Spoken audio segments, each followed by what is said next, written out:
صباح الخير. انا عارف المعلومه اللي انا اقولها لك هي اكيد انت عارفها، بس هنزود عليها حته معينه كده ركز فيها. ايه هو العدد النورمال كاونت بتاع الليكوسايت كاونت؟ طبعا انت عارف ان هو من 4000 ل 11000، بس اللي انت ما تعرفوش ان النورمال كاونت بيعتمد على السن والنوع، وده نقطه مهمه جدا لازم نركز فيها. according to age and sex. يعني ايه؟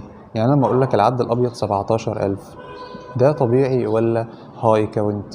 انت اللي هترد علي. طبعا انت الرد بتاعك هيكون ايه؟ لا ده هاي كاونت، ان العدد عالي جدا. طبعا انت بالنسبه الطبيعي هتقول لي ان دي هاي كاونت طبعا. لا انا اقول لك ده مش هاي كاونت. ليه؟ انت ما سالتنيش السؤال المهم، وهو سن المريض قد ايه ونوعه ايه. هقول لك ان ده طفل عمره 5-6 شهور، ساعتها هيختلف الكومنت على الحاله، هتعرف ان ساعتها النورمال كاونت للطفل بتوصل ممكن 15 ل 16 20 الف توتال وايت بلاد سيلز، وبالتالي ساعتها هنقول ان هو 17000 للطفل ده نورمال كاونت. طيب لما اقول لك ان الحاله اللي عندنا 12000 توتال وايت بلاد سيلز بتاعها 12000، برضه انت هتقول لي هاي. لا انت برضه ما سالتنيش نفس السؤال، لازم تقول لي النوع والسن. اقول لك ان دي فيميل سيده وبريجنانت حامل، والطبيعي بتاعها مفيش مشكله لو 12000، لكن انت في العادي بدون المعلومه هتقول لي ان ده هاي كاونت.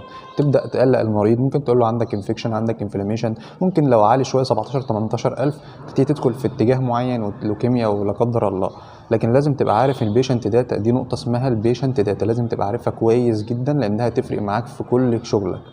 طيب البيشنت داتا دي تندرج تحت ايه؟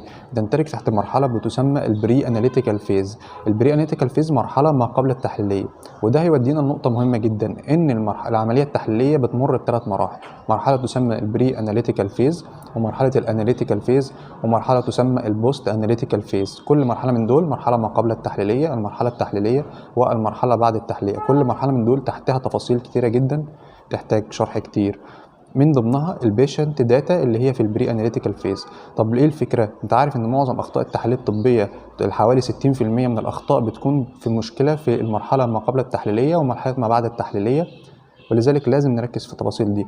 طبعا عشان كده تابعنا وهقولها لك التفاصيل دي كلها مع بعض ان شاء الله، نتعلم صح عشان نعرف نشتغل صح في الفيديوهات اللي جايه.